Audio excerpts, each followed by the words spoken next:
Buenos días nueva vez. El Señor les bendiga a todos. Qué bendición es poder estar todos en la casa de Dios. Vamos a orar. Padre, gracias en esta mañana por permitirnos reencontrarnos aquí en tu casa con la intención de glorificar tu nombre. Gracias por todos los bienes que hemos recibido de usted. Gracias por la salud, Señor. Gracias por las provisiones y gracias por este nuevo amanecer. Pedimos ahora, al abrir tu palabra, Señor, que usted sea el que nos dé las fortalezas, reconociendo nuestras iniquidades y suciedades, pecados que han arropado nuestro ser hasta este momento. Pedimos ante la sangre de Cristo que nos limpies, nos purifiques, Señor, y nos permita ser de bendición a través de la misma, Señor. Guárdenos de pecar contra usted. Si hay alguien más que ha puesto en su corazón llegar aquí, que tu gracia le alcance y que todos podamos seguir haciendo tu voluntad, Señor. Son favores que te lo piden en el nombre de Jesús. Amén. Muchas gracias. Pueden sentarse. Estamos en Génesis, o ya estamos en Éxodo. Ok. ¿Sabía usted que donde termina Génesis comienza Éxodo? Ok. Así es la historia, ¿no? Y tienen una vinculación tremenda. No sabía qué tan grande era la vinculación entre Génesis y Éxodo. Y vemos en esta lectura que tuvimos cómo aparece un faraón que no conocía a quién. Un hombre tan conocido, ¿no? Un hombre que aún los restos estaban en Egipto. ¿Sí o sí? Hermanos, este faraón es muy probable que haya sido un guerrero que se haya levantado contra el pueblo de Egipto y haya conquistado a Egipto en ese momento. Y la expresión y la palabra se levantó, un faraón que no conocía a José. Ese no le interesaba conocer a José en la historia de José. Tal vez la conocía, pero como él se levanta, como dice el texto, se levantó, habla de una oposición a todo lo que significaba José para ese pueblo. Cuando a uno no le interesan las cosas, se hace como el más olvidadizo, sí o sí. Cuanto más en el mundo de los paganos. Pero me llama mucho la atención, hermanos, y hay una de las tres cosas que me llaman la atención. La tercera me llama más. Vemos que este faraón se opone con este pueblo y le teme. Son más fuertes que nosotros. Teme que cuando venga una guerra, ese pueblo de Gosén, de israelitas, de hebreos que están allí, que si usted estuvo ahí, todos son hebreos. Nadie se casa con un egipcio allí. Recuerde que los egipcios tenían grado de superioridad racial, etc. Y no es la primera vez que en la humanidad aparecen naciones que se creen más superiores que los demás. ¿Sabe usted que han existido esas naciones? Le digo una: Alemania. Alemania se creía una de las naciones más altas que todas las razas. De hecho, ellos hacían experimentos con humanos para hacer como androides humanos. Y mataron muchísima gente porque eso es imposible. ¿Sí o sí? Si usted se fija, en el tiempo de la Unión Soviética, los alemanes y su ejército eran hombres de 6'5", 6'6", hombres muy altos. Cualquier soldado pequeño occidental que viese un soldado tan grande, se asustaría, ¿sí o sí? Occidente también lo pensó, los Estados Unidos, pero ellos fallaron en ese plan. Una guerra, Estados Unidos ha tenido varias guerras, ¿sí o sí? La tuvo con un tal Saddam Hussein, no lo tuvo, allá en Afganistán, pero lo tuvo también en Japón. Tiraron las dos bombas en dos pueblos, uno llamado Nagasaki y el otro Hiroshima, ¿sí o sí? Corríjame si voy mal. Pero ellos fueron a Filipinas, los Estados Unidos me refiero, a pelear con esos filipinos, ¿no? En Saigón específicamente. Pero la perdieron porque ellos eran muy grandes. Y el hombre filipino, oriental, lo veía a distancia. Y ellos al ser pequeños se escondían muy fácil y de allá tiraban. Ven cómo hay cosas que uno cree que tiene ventaja y le sirven de desventaja. Usted pudiera decirme, sí, pero Estados Unidos son potencia, y han sido potencia todo el tiempo, pero perdieron la guerra allí en Saigón. Lea la historia y se convencerá. No me crea lo que yo digo, todo lo que yo digo está en la historia, ¿no? Yo solo lo estudio y lo traigo. Sigo aquí ahora con el mensaje. para llegar a lo que quiero. Recuerde que este faraón se levanta con José y para colmo los hace siervos, esclavos. Si usted ve en el verso 11 dice, entonces pusieron sobre ellos comisarios de tributos que los molestasen con sus cargas y edificaron para Faraón las ciudades de almacenaje, Pitón y Ramesés. Aparentemente el pueblo de Israel trabajaba, pero ellos pusieron en su corazón molestarlos con las cargas que ya tenían. Ellos trabajaban, el texto me dice que no eran vagos. Pero si voy al verso 13, y los egipcios hicieron servir a los hijos de Israel, ¿con qué? Con dureza. No servían bien los hijos de Israel. Entonces ellos lo ponen con dificultad. Si tienen que trabajar mínimos 8 horas, van a trabajar 16 sin descanso. Media o una hora de descanso. Así, la posibilidad de que ellos pudiesen descansar, tal vez poder fortificarse, sería imposible por la carga de trabajo. Pero el verso 14 es lo que más me llama la atención, la tercera parte, y habla: y amargaron su vida con dura servidumbre en hacer barro y ladrillo y en toda labor del campo y en todo su servicio, al cual los obligaban con rigor. No solamente le ponían carga, sino, yo no sé cómo usted lo ve, pero y usted y yo sabemos que es duro cuando nos amargan la vida. Yo lo voy a explicar conforme a lo que yo entiendo. Usted tiene su explicación. Amargarle la vida a alguien es cuando alguien está muy tranquilo, está trabajando, estudia, no le hacen daño a nadie, va a su iglesia, cumple con los deberes, y encima de eso viene esa persona a fastidiarte, a decirte que tú estás mal, que tú no trabajas, que tú no quieres ir a la iglesia, etcétera, etcétera. Yo creo que eso debe de ser algo de lo más difícil para alguien, ¿no? O un mal bien grande para llevárselo a alguien, amargarle la vida. Al pueblo de Israel, hermanos, le amargaron su vida. Pero me llama más la atención la parte gloriosa que dice aquí, que mientras más los molestaban, más ellos se multiplicaban. Hermanos, aquí vemos el plan eterno de Dios para con su pueblo. Ellos podían herirlo con el trabajo, ellos podían amargarle la vida, hacerlos esclavos, pero Dios estaba con ellos. Quiero hablar en esta mañana bajo el tema: Israel se multiplica en Egipto. Israel se multiplica en Egipto. Y ya usted ve las diferentes facetas en las cuales él, aún pasando tantas situaciones, pudo ¿qué? Multiplicarse. Nada detiene el plan y los propósitos de Dios. No importa lo que nos hagan. Entramos al texto, los versos 1 hasta el verso 6. En este punto vemos aquí los 12 hijos de Jacob que entraron a Egipto. Pudiéramos decir las 12 tribus, o los 12 hijos, como a usted le agrade más. Dice a modo de introducción, cabe señalar que Génesis también da los nombres y el número de los descendientes de Jacob que entraron en Egipto. Si usted estudia el capítulo 35, los versos 23 a 26, se dará cuenta de que sí están ahí aquellos que entraron en Egipto.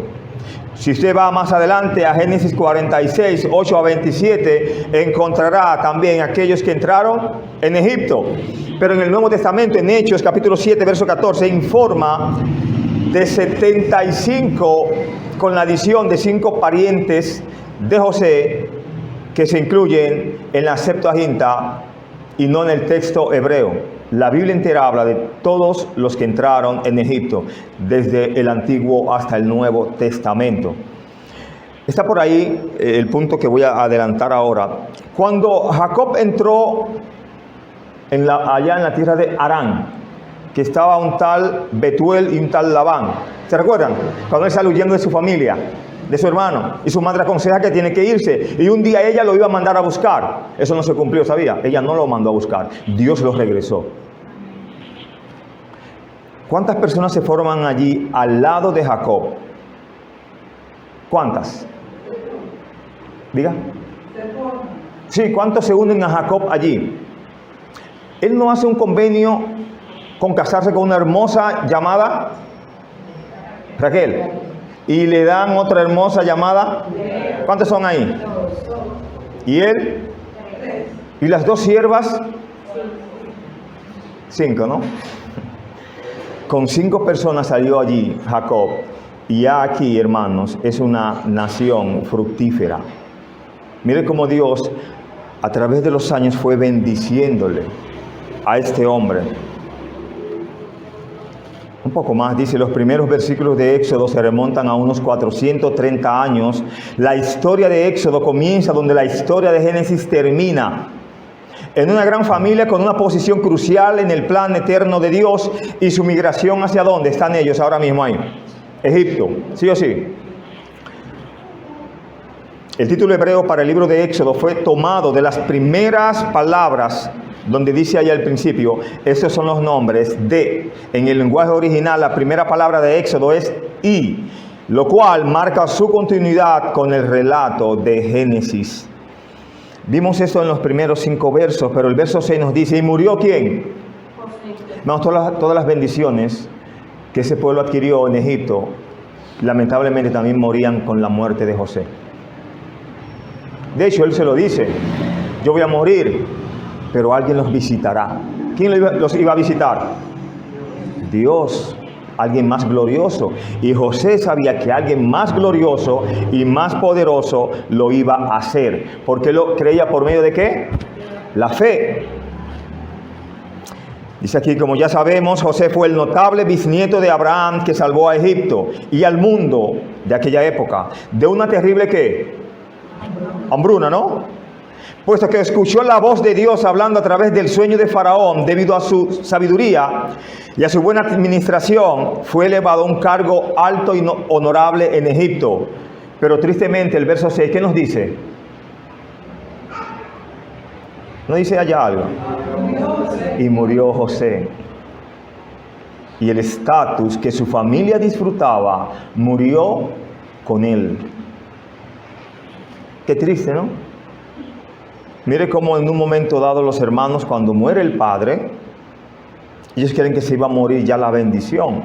José les corrige, no, para alimentaros Dios me ha mandado aquí. No temáis, ¿acaso estoy yo en lugar? Y los abrazó y lloró con ellos, ¿no? No le fue de bendición mientras él vivió José a ellos. Ellos nunca creyeron que el mal iba a venir cuando José muriera. Lo que ellos no amaban, hermanos, les sirvió en una bendición. Y cuando murió lo que ellos más amaban, murió todo. En el verso 7, vemos que Israel no se queda ahí, en unos cuantos que llegaron, 70, 75, etc.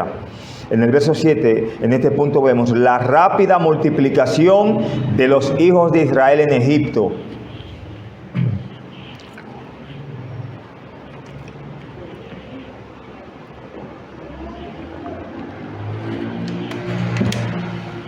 ¿Sabía usted, hermanos, que Egipto nunca asimiló que Israel estuviese allí? Usted me dice, ¿cómo así? Ellos no miraron una mujer de aquellas. Ni los hombres de Israel vieron a las egipcias hermosas, ni los hombres de Egipto vieron a las hebreas hermosas. Y el texto nos dice aquí que las parteras dice que eran mujeres como robustas, a excepción de las egipcias. Y también habrá su explicación, ya que ella le dieron una explicación a Faraón acerca de eso. Pero vemos en el verso 7 que nos dice la palabra de Dios, y los hijos de Israel, ¿qué pasó? Fructificaron y se multiplicaron y fueron aumentados y fortalecidos en extremo, y se llenó de ellos la tierra. Mire que ellos no tuvieron que emparentar con otra nación para crecer más, sino dentro de ellos mismos pudieron ¿qué? Crecer, y crecer sanos y fuertes. Y se llenó la tierra de ellos, dice al final, pero la parte nos habla de los hijos de Israel, fructificaron y se multiplicaron. En Génesis Dios no le dice al hombre que crea y a la mujer que se multipliquen, fructificad y multiplicaos. Es el mismo verbo que se utiliza aquí. Génesis 47, 27 dice, así habitó Israel en la tierra de Egipto, en la tierra de Gosén, y tomaron posesión de ella, y se aumentaron, y se multiplicaron en gran manera. ellos ciertamente se multiplicaron en gran manera a lo largo de las generaciones, de modo que la tierra, ¿qué pasó? ¿Se vació o se llenó? Se llenó. Si era un vasto territorio, un lugar muy extenso, aquella tierra no se quedó vacío, se llenó de israelitas, de hebreos. En Éxodo 1:7 el hebreo repite deliberadamente, el idioma hebreo, repite deliberadamente 3 verbos usados en Génesis 1:21 y 22 que pueden traducirse como se fructificaron, se multiplicaron, se hicieron numerosos. Y los hijos de Israel se multiplicaron y se multiplicaron. Podemos decir que esta familia comenzó con 5 miembros en Harán, ¿sí o sí? Jacob, Raquel, Lea, Bilha y Silpa. Bendecidos por Dios. La familia de Israel creció rápidamente en los años que estuvieron, ¿dónde? Egipto. Los versos 8 hasta el verso 11 vemos ya entrando como en la acción, dice: entonces pusieron sobre ellos comisarios de tributos que los molestasen con sus cargas, y edificaron para Faraón las ciudades de almacenaje, Pitón y Ramesés. Pero cuanto más los oprimían, ¿qué pasaba? Pero cuanto más los oprimían, tanto más se multiplicaban y crecían, de manera que los egipcios temían a los hijos de Israel. Y los egipcios hicieron servir a los hijos de Israel con dureza. Explicamos inmediatamente, dice: los antiguos egipcios eran famosos en 2 cosas, en que eran infames y que eran orgullosos, por su orgulloso sentido de superioridad racial hacia todas las demás personas. No es sorprendente verlos atemorizados y discriminando a este fuerte grupo minoritario que habitaba entre ellos, que parecía que no sería una minoría por mucho tiempo. Si usted se fija, cuando ellos comienzan a molestar al pueblo, es cuando ellos entonces comienzan ¿a qué? A multiplicarse, a crecer en número, ¿no? Hermano, esto me dice a mí que a lo de Dios se deja quieto. Porque lo de Dios es de Dios. Y punto. Ah, no, porque está torcido. Eso es de Dios, déjelo así. No enderece lo de Dios. Ahora endereza lo tuyo, que sí está bien torcido. Tu senda, mi senda. Él nos manda que enderecemos nuestras sendas. En el verso 10 habla: ahora pues seamos sabios para con él, para que no se multiplique y acontezca que viniendo guerra, él también se una a nuestros enemigos y pelee contra nosotros y se vaya de la tierra. Tenía necesidad Israel en ese momento de salir de allí. ¿Quién era el que los iba a visitar y quién era el que los iba a sacar? Y solo Dios los pudo sacar, porque ellos por sí mismos quisieron salir. De hecho, en el capítulo 2, ellos hablan que ellos oran al Señor, aprenden a orar, y Dios entonces le levanta un legislador en el capítulo 3. Veremos eso en su momento. Verso 10. En ese momento los egipcios temían la invasión de los hititas del norte. Si los hebreos que se encontraban entre ellos se unían a los hititas, esto representaba una amenaza significativa para su seguridad. Si usted se fija, hermanos, en todo lo que hemos visto y hasta hemos tenido lectura, no sabemos el nombre de este faraón. Del anterior sí lo sabíamos, sí o sí. Pero nos da los nombres de las parteras. Israel ahí tiene una gran multitud de gentes y nos llama la atención que solamente hay 2 parteras para miles de mujeres. Eso lo explica más adelante y habla que estas mujeres eran como las supervisoras de todas las parteras. Ellas eran las que daban cuentas ante el faraón. Jefas de parteras. Debían de saber de parto también. Para colmo, algo triste, hablando de parteras, en aquel tiempo aquellas parteras tomaban esa profesión por algo triste. ¿Tiene la idea? Todas las mujeres que no podían dar a luz y que eran estériles se dedicaban a ser parteras. No sé si ver niños nacer les alegraba la vida. Y era como ver sus hijos nacer a través de otros vientres. Bien, seguimos aquí. En el verso 11 nos dice: entonces pusieron sobre ellos comisarios de tributo que los molestasen con sus cargas, y edificaron para Faraón las ciudades de almacenaje, Pitón y Ramesés. Entendemos que si ellos trabajaban para Egipto, tenían comisarios, sí o sí. Pero le ponen comisarios para que lo molesten, no solamente para que lo supervisen. Nos dice el texto: si antes eran amigos, capataz y siervo, o capataz y trabajador, entonces ya ahí se rompía. Ya se quitaba el amigo y se ponía aquí en alguien que le amargara y le molestara por orden de arriba, ¿no? Este faraón parece ser uno de la tribu de los Ixos. Se levantó contra esa nación, los conquistó. Y no le interesaba conocer nada de la historia de ese pueblo ahí. Solo la gloria, el poder y el dinero y la carga pesada para estos siervos. Cuando los hijos de Israel fueron puestos a trabajar como esclavos, construyeron muchas de las grandes ciudades y monumentos de Egipto, excepto las pirámides. Recuerde que ya estaban allí cuando José visita, ¿no? 500 años atrás ya existían.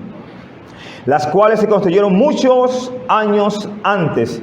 Como no sabemos exactamente cuándo comenzó este trabajo forzoso para los israelitas, no sabemos cuánto duró. Algunos estiman que la esclavitud duró 284 años, otros dicen que duró solo 134.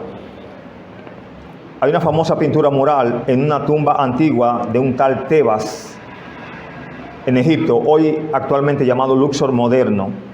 La tumba es la de un supervisor de los esclavos que fabricaban ladrillos durante el reinado de Tutmosis III.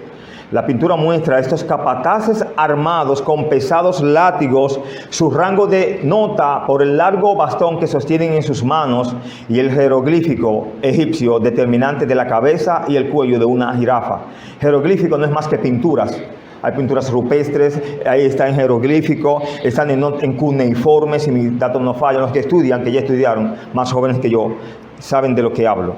Y los adultos que investiguen también. Sigue diciendo aquí en los versos 12 hasta el verso 14, pero cuanto más los oprimían, ¿qué pasaba? Tanto más se multiplicaban y crecían, de manera que los egipcios temían a los hijos de Israel.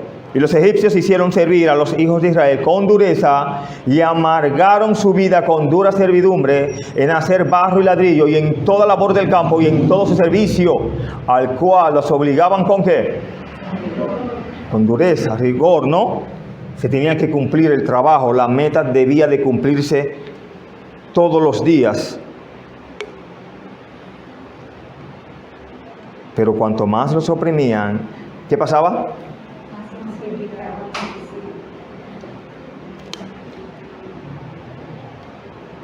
Este era el propósito de Dios para el tiempo de Israel en Egipto. Recuerde, y hemos dicho que Egipto sirvió como vientre materno para Israel en un lugar donde rápidamente crecieron de ser un gran clan a ser una poderosa ¿qué? Nación. Y así fue visto por el faraón.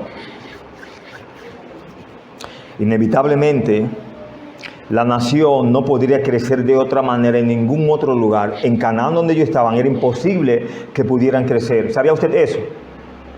La interrogante yo sé que está en su memoria, en su cabeza. ¿Por qué? Recuerde que cuando ellos llegan allí, una hermosa Dina se le mete en la cabeza visitar el país, ver el país. ¿Y terminó qué? Siendo vista por unos de los del país y fue deshonrada. Y eso más adelante, ¿qué trajo? Muerte, desgracia a la familia. Jacob tuvo que decir: contra mí son todas estas cosas, no habiendo pecado él, sino habiendo pecado ¿quiénes? Sus hijos Simeón y Leví, exactamente, y como cabeza los demás también hicieron mal. Entonces Dios tenía que llevarlos a un lugar donde ellos no sean interesantes, donde ellos sean vistos como por encima del hombro, ¿no? Personas no gratas. Egipto era el mejor lugar para eso, porque Egipto no se ligaba con nadie, pero Dios tampoco quería que su pueblo se ligara con nadie. Era el mejor lugar. ¿Ves cómo Dios trabaja, hermanos? Bajo senderos misteriosos. Sigue diciendo aquí: La nación no podía crecer de esta manera en Canaán, ya lo explicamos, ya que era prácticamente imposible evitar matrimonios mixtos con los habitantes paganos y malvados de Canaán. Egipto estaba tan sesgado racialmente y tenía un sistema de separación racial tan arraigado que Israel pudo crecer allí durante varios siglos sin ser asimilado. Es como si pasa una hermosa mujer israelita por ahí, pero está un egipcio aquí. Para él, lo que está cruzando por ahí, imagínense un árbol. Imagínense que nos imaginamos. Bueno, no nos imaginemos más.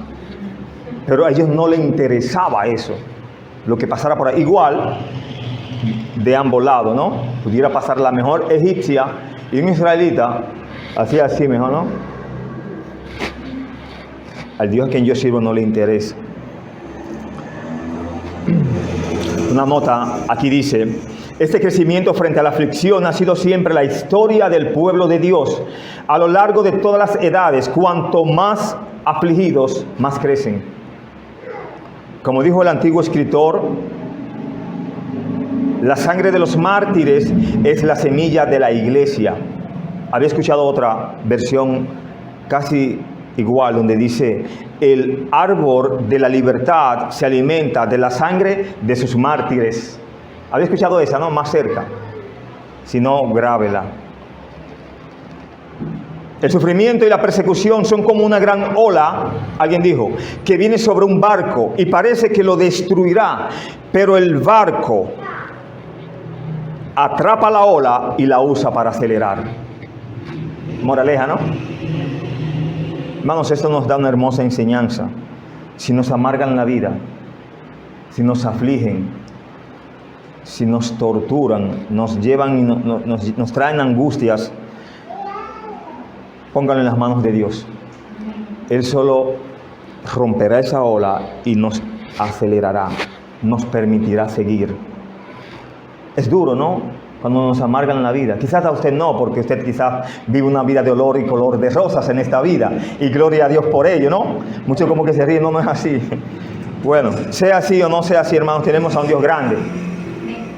Digamos como dijo aquel José: yo temo a Dios, Él los visitará. Y amargaron su vida con dura servidumbre. Como que le estoy amargando la vida yo con tanto repetir esto, ¿no? Vamos a salir de ahí pronto. Debido a que el propósito de Dios era bendecir a Israel y cumplir su rol hacia ellos dentro de su plan eterno, ninguna aflicción podría frustrar su propósito. Los egipcios intentaron su mejor esfuerzo a través de una cruel esclavitud, pero no funcionó. Hay un principio en Isaías 54 muy hermoso que dice: ninguna arma forjada contra ti prosperará. Gloria a Dios. Alguien más la conoce. La maldad de los egipcios podría herir a los hijos de Israel, pero nunca podrían derrotar ¿qué? El plan redentor de Dios para ellos. El faraón pensó que era mejor no matarlos, pero sí quiso que fueran esclavos. Pudiéramos pensar que en medio de su cruel y difícil servicio, la vida debe de haber parecido desesperanzadora para los hijos de Israel. Y la idea de que Dios estaba llevando a cabo su plan debió parecerles muy lejana, o tal vez Dios está trabajando muy lento, cuando no llega el Salvador. Sin embargo, era verdad lo que Dios quería con ellos. Y lo que Dios iba a hacer ellos era verdad. En los versos 15 hasta el verso 16 vemos aquí: el rey de Egipto trata de destruir a Israel ordenando la muerte de todos los bebés hembras, varones. Iban a haber muchas hembras entonces allí en aquel lugar. Pero ¿se podrían multiplicar las hembras? Hermanos, esto aquí es la parte simple. Eso tiene una connotación más grave. El Mesías no había venido todavía ahí, ¿no es verdad? Y para que el Mesías llegase debía de haber madre y padre, sí o sí. José y María no existieron en su momento. No fueron los padres prácticamente humanos de Jesús. El maligno quería, desde muchos años antes, hermanos, la simiente del Mesías destruirla, que no llegase.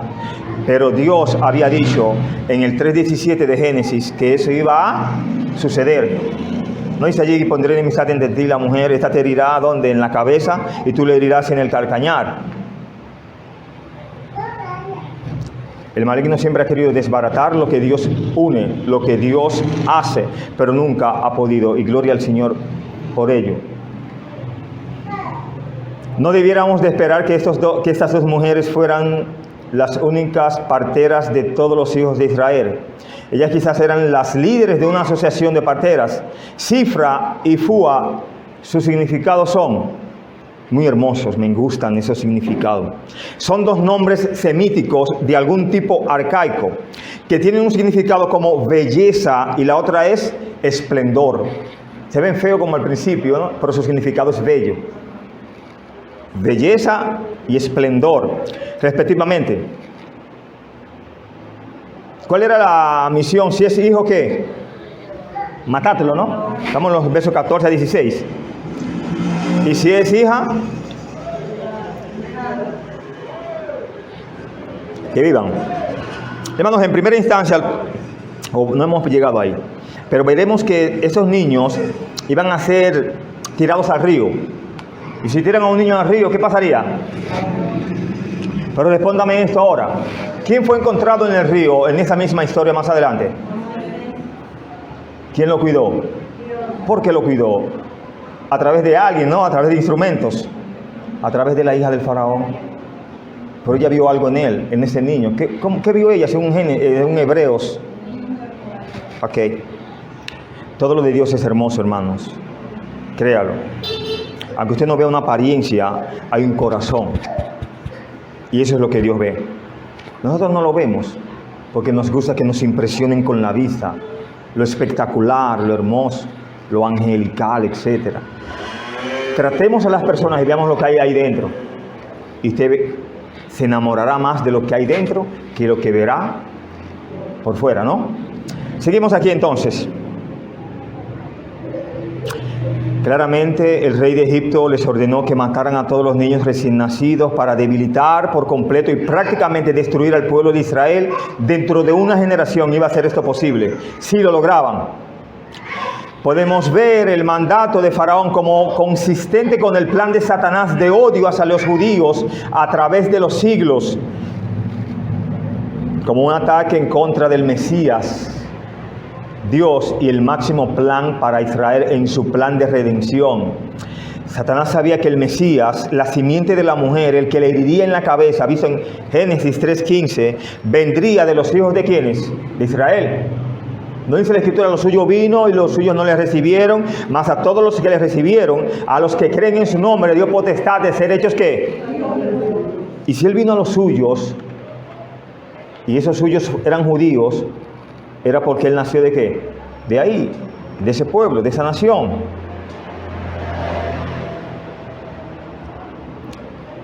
Pasemos al verso 17. Allí habla en este punto: las parteras obedecen con valentía a Dios antes que a los hombres. Verso 17. Pero las parteras temieron ¿a quién, hermanos? Allá al faraón. Ok. Y no hicieron como les mandó el rey de Egipto, sino que preservaron la vida. ¿Quiénes? Hermanos, y para colmo, es cierto que en aquel tiempo las parteras eran estériles. ¿Le era más difícil a una mujer estéril exterminar a un recién nacido? ¿Qué usted cree? El deleite de ella, el esplendor, la belleza de ellas estaba en ver la gloria de Dios a través de esas criaturas. Pero ellas temieron a Dios independientemente de su situación. Y veremos que hasta ahí llega la situación de ella como estériles. Dios las bendice. Lo dice el texto, vamos a llegar allá. Solamente les adelanto. Y a ustedes les encantan los adelantos, ¿no? Ellas probablemente temían a Faraón y su poder. Es innegable esto. Pero ellas también temieron ¿a quién? El punto importante y clave. Temieron a Dios más. Ellas temían a Faraón, pero temieron a Dios más, que es más importante. Para ellas la decisión era clara. El gobierno civil demandaba algo que estaba claramente en contra de los mandatos ¿de quién? De Dios. Las parteras hicieron lo correcto, obedecieron a Dios en lugar de a los hombres. ¿Y qué hicieron ellas? Preservaron a los niños.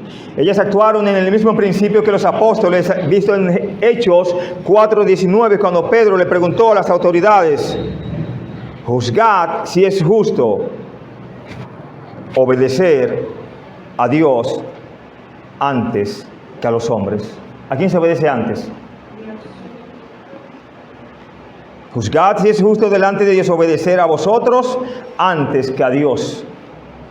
A pesar de que generalmente somos llamados a obedecer al gobierno y a las autoridades civiles, relatado en Romanos 13, 1-5, nunca somos llamados a poner al gobierno en el lugar de Dios. Por lo tanto, si el gobierno nos dice que hagamos algo en contra de la voluntad de Dios, nosotros debemos ¿de qué? De obedecer a Dios antes que a los hombres. Ese principio nunca debe de fallar.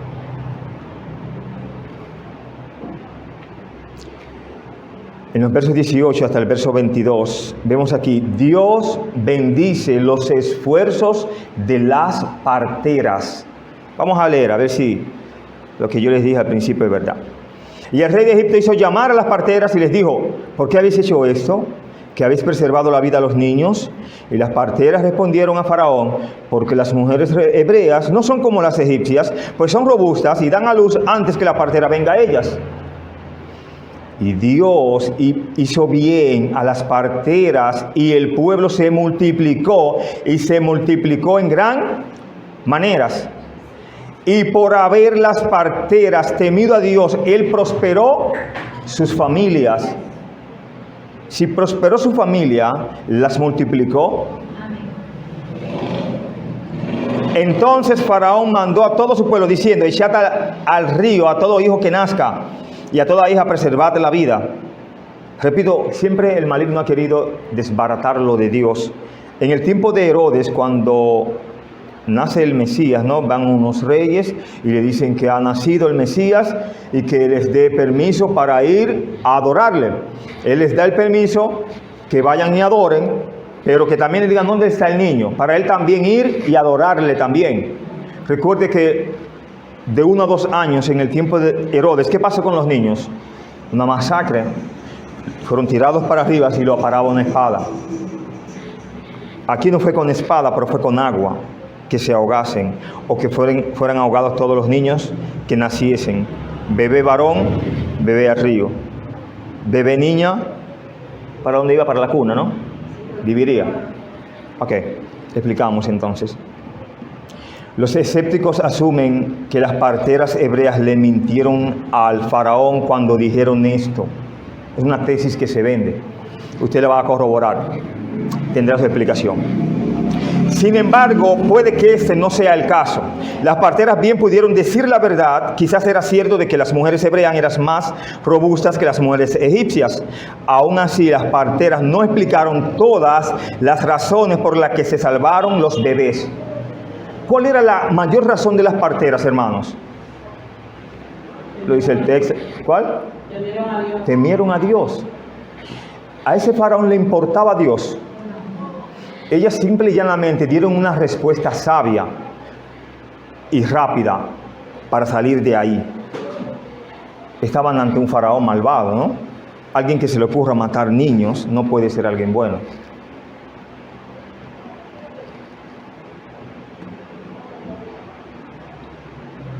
Aún así, las parteras no explicaron todas las razones por las que salvaron los bebés.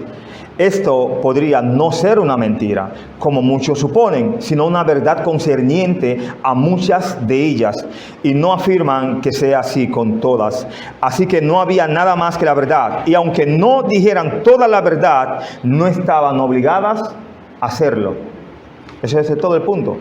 Hermanos, eso me dice a mí que esas mujeres no hablaban de más, eran sabias y prudentes. Si a usted le preguntan, ¿eso es amarillo? Sí. No le busquen, no, es un amarillo medio quemado, o no, medio claro, o tal vez una combinación de ambas. Déjelo así, de ese tamaño. No agrandemos las respuestas o las cosas que no deben de ser agrandadas. Un poco más nos dice, no se nos dice si las parteras estaban mintiendo el texto. Lo dice, y mintiendo las parteras le dieron a Faraón. No lo dice. Tampoco si los rápidos partos de los bebés hebreos eran un hecho biológico.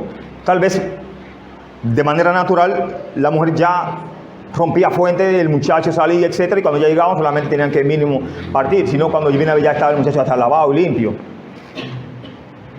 Tampoco si los rápidos partos de los bebés hebreos eran un hecho biológico. Incluso si mintieron, no es por su engaño por lo que son elogiadas, sino por su negativa a quitar las vidas de los infames.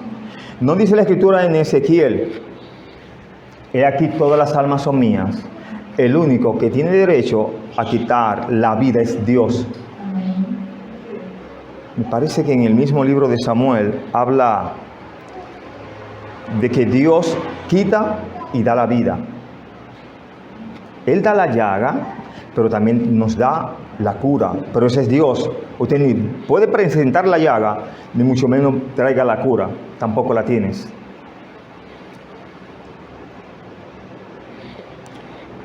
Y Dios, ¿qué hizo a las parteras? Las reprendió por eso. ¿Cómo dice el verso 20? La parte A. Oh, qué bien. Déjelo ahí, está bien. El punto totalmente hasta aquí. Aun si las parteras engañaron a Faraón, eso no fue por lo que Dios las bendijo. Él bendijo su valentía piadosa al obedecer a Dios antes que a quién. Y punto. Alguien ha dicho que un asunto relacionado como el fin y las formas. A veces como que el método es de una forma, pero el objetivo y el final es lo que se requiere, ¿no? Algo así, cuando tenga el pensamiento se lo digo. El fin justifica los medios. En este caso fue válido eso. Gracias, hermano. Seguimos aquí. En la parte B del verso 20 dice, y el pueblo, ¿qué pasó? Se disminuyó, decreció. Y el pueblo se multiplicó y se fortaleció en gran manera. Mientras mayor era la persecución en contra del plan de Dios de multiplicar a los hijos de Israel en Egipto, más se aseguró de que aquel plan tuviera éxito. Ustedes quieren desbaratar mi plan y mi método. Yo me voy a asegurar de que se cumpla mejor, aplastando los métodos y los planes de los hombres. Estamos en el verso 20, dijimos parte B. Ese es un maravilloso ejemplo de la bondad y el poder de Dios. Faraón dijo que sean menos, y Dios, ¿qué dijo? Que sean más. Faraón dijo, detengan, y Dios dijo, vayan. En un momento usted lo verá si estamos aquí en vida, o alguien tendrá que predicarlo igual. Cuando ya el pueblo de Israel va saliendo de Egipto, están próximos al mar, ¿no? ¿Cuál mar era? Mar Rojo. Ok. Moisés, sintiendo temor, no digamos más, era hombre, ve que se aproxima una masacre para el pueblo, ¿no? Para el pueblo que Dios le decía en ocasiones a Moisés, mira, tu pueblo está haciendo esto. Y Moisés le decía, no, tu pueblo está haciendo esto. Moisés hace en el momento cuando van a ser acorralados y se postra a orar. Es malo orar. Pero Dios le dijo, ¿por qué clamas a mí? Adelante. Pasa el río. Era difícil pasar ese río, ¿no? Con un simple movimiento de las aguas, un golpecito. ¿Qué hicieron esas aguas? Se retiraron, hermanos. Hay un fenómeno que lo explica. Y hay videos que han relatado cómo el mar sufre como un accidente, un fenómeno, y se divide. Los que no creen en la palabra de Dios dicen que eso fue lo que pasó, que eso no lo abrió Dios, que en ese momento pasó ese fenómeno. Pero yo creo que fue Dios, porque los descubrimientos arqueológicos han encontrado ríos fósiles donde han encontrado muchísimas lanzas, carretas y artefactos de guerra, específicamente egipcios. ¿Cómo llegaron hasta ahí? No me lo pregunte, lea la Biblia y créale a Dios. La historia está ahí, es hermosa. Pero sigamos aquí. ¿Cómo fue que Dios le dijo a Moisés cuando estaban en el río? Marchen. Es bueno orar. Pero en un momento tú sabes cuando tienes que marchar. En una ocasión a un colega, él iba a predicar aquí, me parece su primer mensaje en Vallaguana. Y siendo honesto, él me dijo, hermano, un día antes, días antes me preguntaba, ¿cómo está este mensaje? ¿Cómo está esto? ¿Cómo está lo otro? Bueno, imagínense. Somos amigos, eso es mucha confianza y le doy la gloria a Dios por ello. El asunto es que ya faltando un día, él me dijo, hermano, el mensaje está hecho. Solo me falta oración. Un día antes. Y yo le dije, ya no ores más. Concéntrate en lo que Dios hará a través de ti allí. Yo oraré por ti. Eso como que le impactó, ¿no? Que alguien le dijese, y la estima que él me tiene, que yo le sugiriese no orar. Ya era un día que faltaba. Si él no estaba preparado, ya era tarde. Porque eso es muy delicado, hermanos. A Dios se le da lo mejor, con preparación, con planificación, con tiempo. Y aún así nos falta tiempo para preparar lo mejor de lo mejor. Días más adelante dio las gracias, que Dios lo ayudó tremendamente. Confiar en Dios es lo mejor. Hay un momento para orar, sí, claro. Orar sin cesar, nos dice la Escritura. Pero también Dios nos manda a marchar en su momento. Y aquí estamos marchando con la palabra de Dios. Seguimos aquí. Si la batalla fuera únicamente entre Faraón y el pueblo de Dios, ¿quién habría ganado? Si la batalla hubiera sido solamente entre los hombres de Israel y el Faraón, ¿quién hubiera ganado? Faraón, es el rey y tiene todo el poder para los egipcios, para los israelitas. Pero este no era el caso. La batalla real incluía a Dios en la ecuación. Y cuando Dios es incluido en la ecuación, A más B, y usted le pone más C, la letra de Cristo, ¿no? Queda hasta bien la ecuación. Somos victoriosos, hermanos. Tú y yo somos débiles. Tú y yo somos A más B. Y quizás no llegamos a tantas letras. Quizás solo somos A. Y una A muy débil, minúscula. Pero Dios es todopoderoso. Y es una letra mayúscula. Confiando en Él, hermanos, vamos a vencer todas las batallas que lleguen a nuestras vidas. Aflicciones, amarguras, lo volví a mencionar, los afanes que nos rodean, las aflicciones, etcétera, males. Dios evidentemente ganó esta batalla, pero ganó su victoria a través de algunas personas valientes que estuvieron dispuestas a enfrentarse al poder del faraón y a hacer lo correcto. ¿Quiénes fueron los instrumentos humanos ahí? Paradójicamente, incluía niños y Dios usa mujeres estériles. Ellas con valentía hicieron lo correcto. ¿Y él qué hizo? Prosperó. El vientre que estaba cerrado lo hizo fructificar. Los prosperó o les prosperó. Esta fue la bendición de Dios para las parteras. Les concedió que tuvieran hijos propios y no solamente vivieran con un anhelo constante. Mira mi hermoso niño donde nace. Llévatelo. Mira tu hermoso niño y mi hermoso niño. Usualmente las parteras elegían este oficio, como dije al principio, porque no podían tener hijos propios. En el verso 22 vemos que el faraón manda a echar los niños al río. Al ver que su plan no había funcionado, Faraón dio una orden más radical.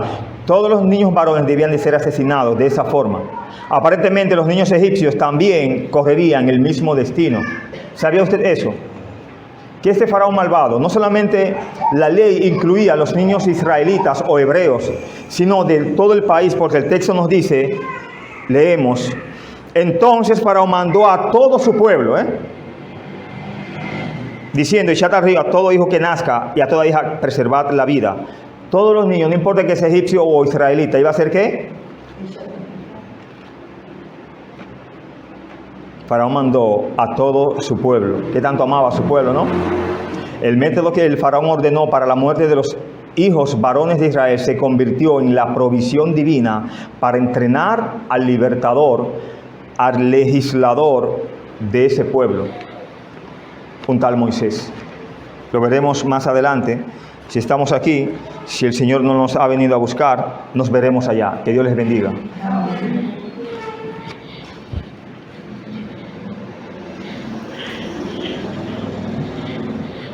primo.